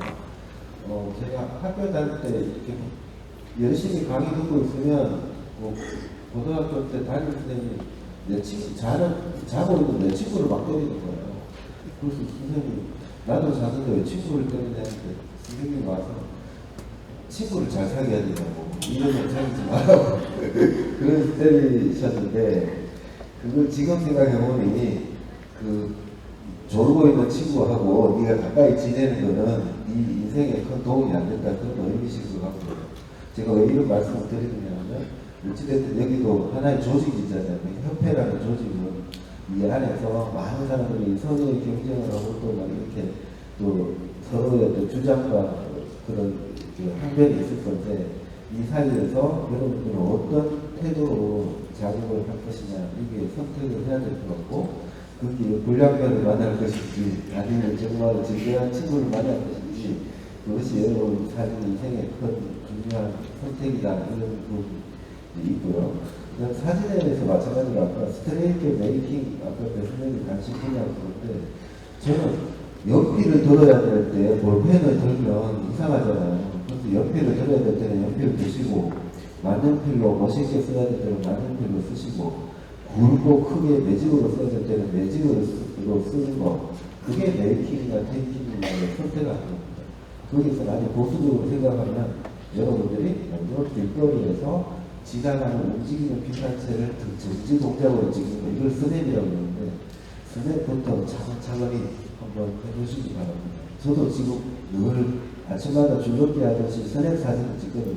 그것이야말로 큰 작품, 세계적인 작품을 만드는 가장 원동력이 됩니다. 거기에서 고양이도 발견하고 지도 발견하고 강아지도 보면서 감정도 느끼고 아까 정명 교수님 말씀하신 인간적인 사람을 보는 눈빛도 보고 뭔가 경험하면서 우리가 단순한 사진에서 나오는 것이고 그것을 마치 내비게치고 뭔가 허공에 10대 가수 되려고 막 하는 그런 태도는 좋지 않다 그런 말씀을 드리고 여러분들이 지금 하고 있는 걸 그대로 하시면서 좀 더 분발하시면 훌륭한 체력을 갖지 않을까 그런 생각을 해봅니다. 네, 맞습니다. 여러분들 열심히 지금 하시고 계시지만 좀 더 폭넓게 기초부터 단단히 좀 더 열심히 하시라는 작가님의 말씀이셨고요. 오늘 여러 가지 사진 전반에 관한 이야기들이 오고 갔는데요. 혹시 사진 전반의 이야기나 오늘 또 작가님의 작품 세계라든가 궁금하신 점이 많으실 거라 생각합니다. 혹시 질문을 직접 해주실 분은 손을 들어주시면 감사하겠습니다. 일단 그냥 말씀드리겠습니다. 네. 네. 저 시간이 진행되면서 말씀하시는 여러 내용이 이렇게 형이상학적으로 하나까지 말씀해 주셔서 대단히 그 좋은 말씀 잘 들었습니다. 네, 감사합니다. 간단한 거 네. 이렇게 아주 간단한 거 여쭙겠습니다. 포토제닉 드로잉에서요. 저 작가님 찾아보니까 저 액자 만드실 때 충동 작업까지 다 직접 손수하신다고 목수일까지. 그런데 저 포토제닉 드로잉에서 사진 식물 도감 작품 만드실 때 물론 점수 작업과 속과 작업을 직접 하셨겠죠. 그 다음에 저 그림 채색하는 작업은 직접 하셨는가 하는 거하고 그 다음에 그 사진기를 꼭 A/10 그렇게 대형 카메라를 쓰셨는데 꼭 그렇게 대형 카메라를 쓰셔야 할 이유가 있었는지 두 가지 답변이 어떻고요. 그 다음에 우리 이성훈 관장님 더 뵙기 어려운 분이라서 요즘 관장님은 작품이 팔려야 되는 거라 같네요. 네, 맞습니다.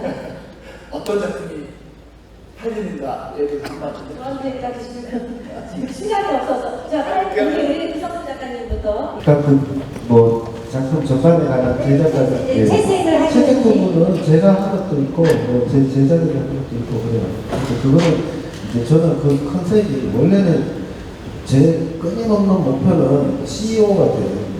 회장님실에 앉아서 전화기 들고 막 시켜가지고 작품 만들 수 있는 마치 데미안 하스트 같은 그런 작가가 되고 싶은데 아직은 이제 체력도 남아있고 해서 제가 작품 만드는 전 과정을 제가 다 합니다. 그게 늘 좀 안타까운 부분이고요. 안 했으면 좋겠는데 지금 뭐 그렇고 또 아까 큰 A/10 카메라를 왜 쓰느냐고 말씀하셨는데 그거는 뭐 사진이 갖고 있는 그 리얼리티가 선명함이잖아요. 선명한 사진을 만들고 큰 필름을 통해서 밀도를 높이기 위해서 쓴 것이고 특히 포토제닉 드로잉은 뭐 필름으로도 찍어놨지만 작품은 대부분 디지털 카메라로 만들고 아까 말씀드렸듯이 왜라는 것을 하기 위해서는 그 어떤 기법이라든가 이런 것들은 누가 하느냐는 그리 중요한 것이 아닌 것 같습니다. 동시대 미술, 사진예술에서 그렇게 답변해 주셨고요. 또 저한테 또 질문 올 줄은 몰랐는데 질문을 빨리 말씀드린다면 제가 최근에 지금 이번 연도에는 굉장히 사진 시장, 예술 시장이 갑자기 좀 저하됐습니다. 그런데 작년과 재작년에 굉장히 좋았고요. 그럼 어떤 사진이 잘 팔리냐? 그렇다고 잘 팔리는 사진을 하면 예술이 아니냐? 뭐 이런 여러 가지 의문들이 생깁니다. 그런데 이제 한 예로 제 생각은 그게 소재가 잘 팔리는 소재가 어떠하던 간에 예를 들어 엊그제 제가 대나무 사진전을 간 적이 있었는데요.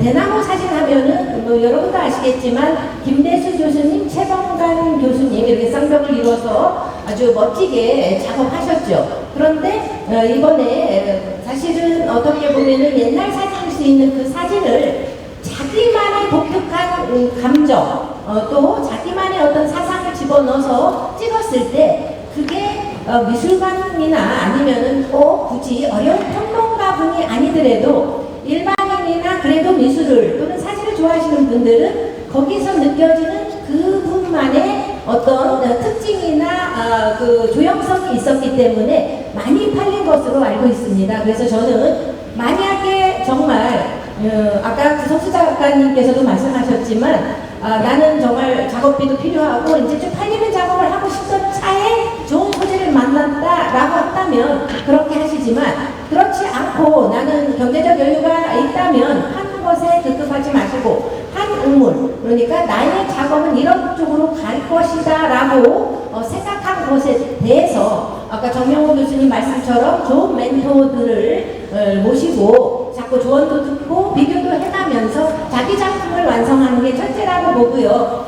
그리고 솔직히 말씀드리면 아직도 어려운 사진보다 제가 일선에서 살기에는 예쁘고 또 조형성이 있는 사진이 잘 팔리는 것은 사실입니다. 그런데 나는 어떤 포지션에 쓸 것인가를 정하시면 될 것 같습니다. 예, 자세한 것이 알고 싶으면 나중에 개인적으로 한번 전화 주십시오.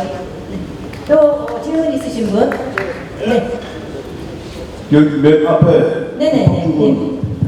경도 감사님. 네, 저는 한국 사진작가협회 경기지의 감사를 맡고 있는 박충곤이라고 합니다. 네, 반갑습니다. 존경하는 우리 정명호 교수님의 질문 하나 드리겠습니다.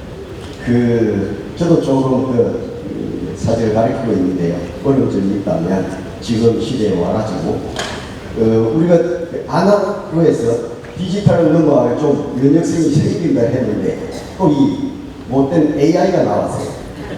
그래서 이 AI를 우리 한국 사진계에서 어떻게 받아들여야 되는지 또 우리는 어떻게 활용을 해야 되는지 이런 점에 대해서 좀 설명을 해주셔서 감사했습니다. 대단하시네요. 벌써 AI. 네, 말씀해 주세요. 네, 아주 어려운 질문을 앞으로 중요한 이슈가 될 부분인데 해주셨는데 뭐 일단 결과적으로 말씀드리자면은 AI 시대는 이미 왔고요. 또 그 AI가 어떻게 얼마까지 발전할 것이냐에 대해서는 그것은 아무도 답을 내릴 수는 없을 것 같습니다. 그건 결국 과학이 되니까요. 그래서 그 시대를 우리가 어떻게 반영하고 쫓아가느냐 하는 게 중요한데 그 부분까지 포함해서 AI, 그 디지털 사진, 인공지능에 대한 얘기를 하자면은 좀 지난 얘기부터 좀 해야 될 것 같아요. 제가 저는 지금 59년 돼지띠인데요. 60년대부터 저는 초등학교 때 사진반을 했습니다. 60년대 여기 저랑 연배가 비슷한 작가님들 많이 계신 것 같은데 60년대 초등학교에서 사진반을 하고 70년대에는 서울에 있는 영동고등학교라는 데서 사진반을 하고 촬영대 나와서 사진도 받고 그리고 80년대에는 일본에서 유학을 하면서 군대에는 제가 사진병으로 갔다 왔습니다. 그 아날로그 때는 당시에 사진 기술병을 뽑기 위해서 육군 사진병 양성학원에서 6개월간 훈련을 받고 시험을 봐서 합격된 사람만 갔거든요. 저는 침 묻혀서 이 대형 흑백 필름에 스타팅하는 것부터 해가지고 흑백 컬러를 다 손으로 하는 작업까지 이제 배우고 갔었고 사진에서는 군대에서 이제 항공사진 촬영병으로 일을 했고 그 다음에 일본에 가서 학부부터 다니고 대학원 다 사진 전공을 하고 연구원 2년 동안 사진 교육에 대한 연구를 했거든요. 자, 그러면은 저도 웬만큼 사진에 대해서는 많이 공부하고 알고 있다라고 생각을 합니다. 그런데 이제 여기서 제가 이 말씀을 왜 드리냐면은 지금까지 나온 수많은 카메라 중에서 제일 훌륭한 카메라가 이겁니다. 스마트폰. 저는 지금도 여러분들 이렇게 여기 보니까 제가 생각하는 가장 포토제닉한 장소고 풍경이에요. 이렇게 앉아있는데 이 대포 같은 망원 애들이 다 이쪽을 향해서 이렇게 설치되어 있는 모습을 다른 데서는 볼 수가 없거든요. 대통령 기자회견 가도 이렇게 많은 카메라 이쪽으로 향하지 않고 있을 텐데. 네, 영광입니다. 네, 대단한 저는 이 포토제닉한 풍경이라서 사진을 이걸로 찍었습니다만은 제가 드리는 말씀은 뭐냐. 제가 일본에서 80년대 유학을 할 때 그때 레포트가 있었어요. 꿈의 카메라를 그려서 제출해보라 하는 게 바로 이런 카메라였습니다. 즉 카메라를 촬영하면서 상을 그대로 볼 수 있고 전달해주고 그 다음에 여기서 수정도 가능한 그런 카메라가 꿈의 카메라다라고 하는 레포트를 낸 적이 있고 또 공감도 하고 토론을 한 적이 있었는데 이 스마트폰이 그걸 이제 실현을 시켰거든요. 인공지능이고 참고로 세계 인구가 70억 명이잖아요. 75억쯤 됐는데 그 통계를 제가 잠깐 들고 나왔는데요. 오늘 그 상식적으로 한번 들어주십시오. 이 세상이 저는 이 세상의 모든 사람들이 이제 사진가 시대가 되었다고 생각하거든요. 근데 전 세계로 보면은 전 세계에서 사용하고 있는 휴대폰이 약 50억 대랍니다. 이 중에서 50억 대 중에서 카메라 기능이 있는 스마트폰이 약 50%, 그래서 25억 대. 그러니까 25억 명 정도는 카메라를 들고 사진을 찍고 있다고 하는 그런 사진가 시대가 된 거고, 이 중에서 대한민국이 1위입니다. 1위. 뭐가 1위냐면은 카메라 휴대폰 보급률이 세계에서 1위라고 해요. 그런데 그 통계도 재밌는 게 휴대폰 보급률 중에서 스마트폰이 95%를 차지하고 있습니다. 그러면 약 우리나라 인구 5천만 명이 사진을 찍는 시대다 하는 거죠. 참고로 말씀드리면은 일본은 휴대폰 보급률이 92%인데 스마트폰 보급률은 66% 정도, 세계 이제 중위권이라고 합니다. 자, 이 말씀을 왜 드리냐면은 여러분들도 사진을 좋아하고 사진을 전문으로 하시고 있지만은 지금은 세계의 거의 모든 사람들이 사진을 찍고 소통하고 하는 그런 시대. 이것이 바로 사진의 디지털 인공지능 시대라고 볼 수가 있는데, 자, 그러면은 우리는 이 상황에서 사진을 어떻게 접해야 될 것이냐라는 것에 대해서 저도 학생들한테 많이 가르쳐야 되고 또 고민을 많이 하고 있습니다만은 이걸 이렇게 해석합니다. 현 시대에는 사진이 보편화되고 대중화되고 커뮤니케이션의 수단이 된 시대다. 자, 사진이 보급이 역사상 인간이 태어난 이래 가장 광범위하게 보급된 시대다. 저변이 확대된 시대다 하는 겁니다. 그런데 아이러니하게도 그렇게 됨으로써 사진적 프로페셔널의 가치는 상당히 이제 사진의 상업적 가치 이런 걸 얘기하는데 기술적 가치 상당히 약해졌어요. 왜냐? 컴퓨터가 발달되기 때문에 보정 작업을 통해서 새롭게 사진을 촬영을 잘하는 것을 만회할 수 있는 그러한 후보정 작업이 많아지거든요. 그래서 이런 시대에 우리는 살고 있는데 이 현상을 저는 좋게 봅니다. 그것은 무슨 말씀이냐면 우리나라 노래방, 가라오케가 많이 보급됨으로써 결국은 그것이 확장돼가지고 K-팝까지 연장이 됐고 또 이명웅 같은 우리가 노래를 잘하고 많이 하기 때문에 그런 가수도 탄생을 한 거고 또 스크린 골프장이 확대됐기 때문에 우리나라 저는 골프를 잘 치고 골프 인구가 늘었다고 생각하거든요. 자, 그런 시대에서 그러면은 누구든지 사진을 잘 찍고 요즘 SNS에 돌아다니는 사진들 보면은 기발하고 잘 찍은 사진들 많습니다. 사진을 전문으로 안 하는 그런 젊은 애들이 찍은 사진들이 너무나 좋은 게 많아요.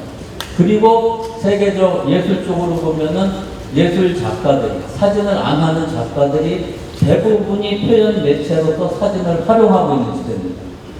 자, 이런 시대에 그러면 우리가 사진을 전문하는 사람들은 어떻게 해야 될 것이냐? 제 생각은 사진의 기본에 충실해야 된다. 사진을 제대로 알아야 된다. 그것에 대해서 저는 디지로그의 정신을 알아라 하는 말씀을 드립니다. 디지로그는 디지털과 아날로그를 합성하는 용어예요. 디지로그는 제가 처음 말씀드린 게 아니라 돌아가신 이어령 선생님께서 한 10년 전쯤에 했던 사진에서 한 얘기는 아닌데 제가 사진에 응용을 해서 쓰고 있는데 디지로그의 정신을 이 시대의 사진가는 갖고 있어야 된다.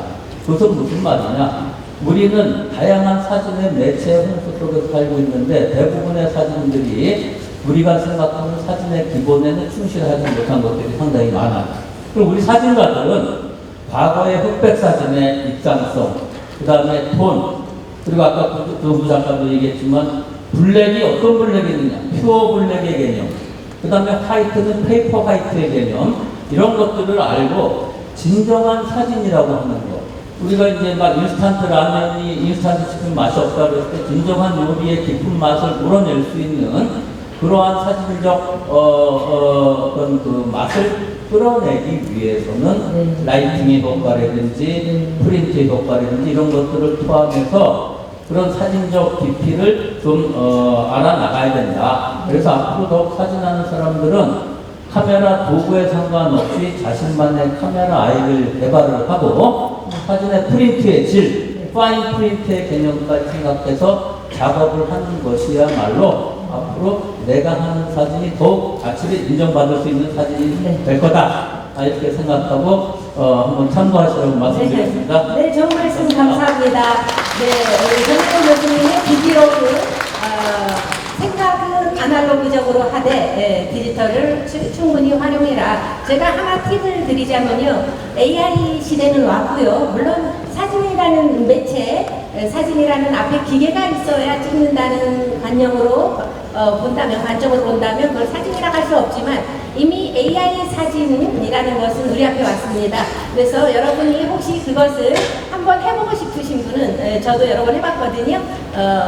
앱을 선전하는 건 아니고요. 여러분도 정보를 드리는 거니까 미드전이라는 앱을 깔아서 한번 해보시면 정말 놀라운 세계를 맛볼 수 있습니다. 한번 똑같은 풍경을 한번 생성해 보세요. 자, 미드전이 재밌어요. 자, 우리 배택수 우리 의사님께 혹시 마지막 질문 있으신 분 있을까요? 짧게. 네. 예, 우리 성남병 황광현 네, 짧게 해주시면 다음에 우리 촬영대회가 있기 때문에요. 저는 한국사진대학교 성남지부의 회원 황광현입니다. 네, 한강에 배택수 이사님께 질문하겠습니다. 현대 사진 예술이 갖는 복제성과 변화를 우리 사진가들이 어떻게 활용할 것인지에 대하여 의견을 말씀해 주십시오. 네, 고맙습니다. 감사합니다. 저한테까지 질문이었습니다. 시간 관계상 간단히 제가 생각하는 거를 좀 말씀드릴까 합니다. 우리 사진이 예술인가 아닌가는 어떤 논쟁의 핵심이 되는 게 이제 작가가 직접 표현하고 만드는 것이 아닌 카메라라는 도구를 활용해서 이제 사진을 찍은 거 아니겠습니까? 그럼 거기에 들어가면 그 특성 중에 하나가 지금 질문하신 것 같아요. 복제성이죠. 복사성 이런 것보다 다 알고 계신 겁니다. 이 복제를 하면 원본 개념이 없다는 거죠. 그에 따른 예술 분야에서는 어떻게 생각하냐면 우리 사진을 예술의 아우라가 없다, 오리지널티가 없다, 이런 얘기들을 합니다. 그래서 우리가 사진이나 판화나 그 어떤 복제가 가능한 그 시각 예술 쪽에서는 아까 우리 작가님이 말씀하셨듯이 그 에디션을 매기지 않습니까? 에디션을 매기는 이유가 뭐냐면 이 복제성이 있는 거를 좀 어떻게 시소식적으로 썼을까? 그래갖고 작품에 대한 그 시소성에 대한 측면 같은 거, 그 다음에 원본의 어떤 느낌 같은 거, 그 다음에 아우라를 보장하는 거, 이런 거를 하는 방법 중에 하나가 바로 그거라는 거죠. 그래서 인화 작품을 한정을 매기고, 그래서 원본에 대한 어떤 취지성을 강조를 해왔다는 겁니다. 그런데 지금 디지털 시대, 디지털 사진 시대가 되지 않습니까? 그래서 이 디지털 사진 시대는 전통 사진 시대 때에도 사실 그 합성이나 복제를 많이 해왔어요. 근데 이 디지털 시대가 되면서부터는 너무나 많이 쉽게, 그렇죠? 강력하게 이 복제가 이루어지고 있습니다. 그래서 원본과 어떤 복사본에 대한 경계가 없어지고 복제물이 원본을 대체하고, 그 다음에 최종 이미지가 또 원본이 되는 그런 시대가 되는 겁니다. 그런데 우리 사진하는 사람들은 이런 그 쉽게 이루어지는 디지털 사진, 이거에 대한 복제, 이런 문제를 다시 한번 생각해서 이 작품하는데 적극적으로 어떤 활용을 하면 그 디지털 매체에 대한 기술이나 어떤 형식적 요소를 잘 활용하게 되면 더욱 우리 작품 활동하는데 효과적이 될 것 같습니다. 그래서 관람자한테 작가가 말하고 싶은 어떤 강력한 메시지, 이런 걸 전달할 수가 있다는 거죠. 제가 젊었을 때 한 40살, 50살 때 이럴 때 어디 가면 그런 얘기를 합니다. 우리 배 선생 사진은 사진이 아니야. 뭐 이런 얘기를 합니다. 그럼 여러분들은 어떻게 듣겠어요? 여러분 사진은 사진이 아니라고 그러면? 만나죠. 근데 저는 그렇게 생각 안 합니다. 저는 그 질문한 분한테 그렇게 얘기합니다. 선생님 사진이 진짜 사진이죠. 제 사진은 사진이 아닙니다. 라고 얘기하면서 토를 하나 달쳐보면 제 사진은 작품입니다. 그렇죠? 네, 명답이십니다. 네, 그렇습니다. 그래서 그게 바로 뭐냐면 그 복제성을 배제해서 원본을 한다. 오리지널리티라는 그런 걸 이제 추구하고 이제 그런 건데 이런 거죠.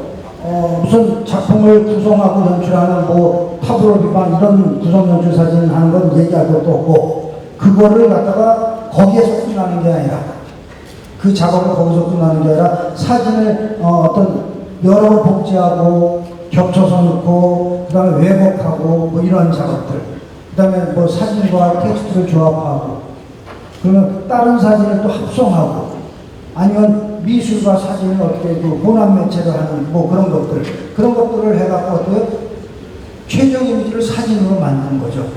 최종적으로 사진을 만들어서 이걸 하면 원본이 갖는 유의성을 지킨 아우라의 미학을 우리가 추구할 수 있다는 얘기입니다.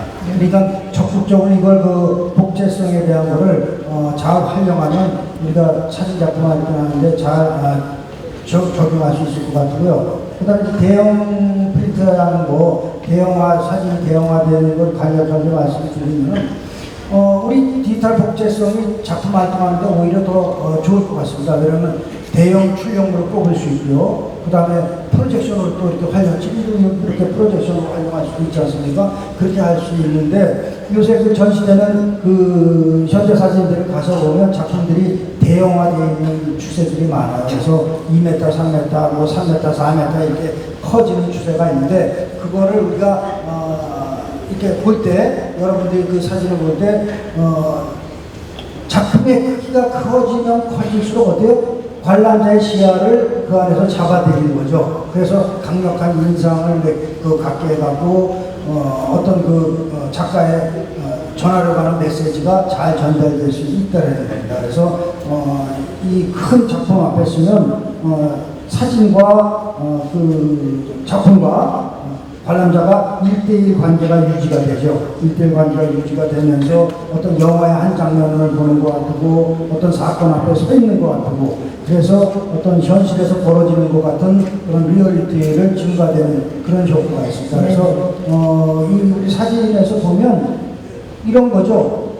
크게 이 뽑은 사진을 작가들한테 한번 물어볼 때 왜 이렇게 크게 뽑았는지를 이유를 설명 못하는 그런 작가분들도 계세요. 그럴 때는 여러분들이 이렇게 생각하시면 됩니다. 사진의 어떤 내용성도 중요하지만 시각적인 효과, 그게 아주 중요하다는 거예요, 이 현대에서. 그래서 작가들이 그런 걸 많이 깨달았어요. 그래서 대형화되는 그런 추세를 보고 있습니다. 여러분도 그런 걸 생각해서 작품을 대형화시키고 싶고 그렇게 대형화시키시면 될 것 같습니다.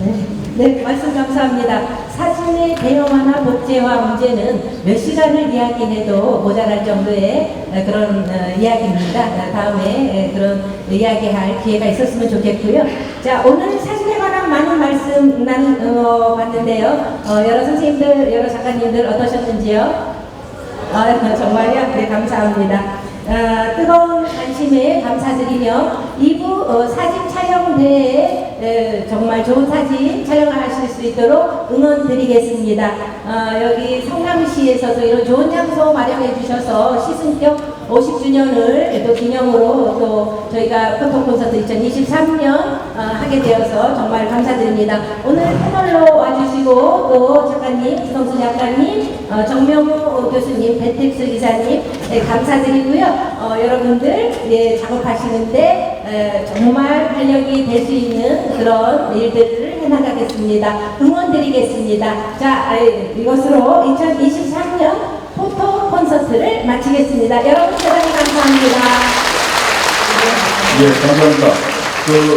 오늘 이렇게 일단 일부 행사를 마치도록 하고요. 우리 이 작가님과 세 분 패널님들 정말 모기시도록 고생을 하셔서 다시 한번 뜨거운 박수 부탁드리겠습니다.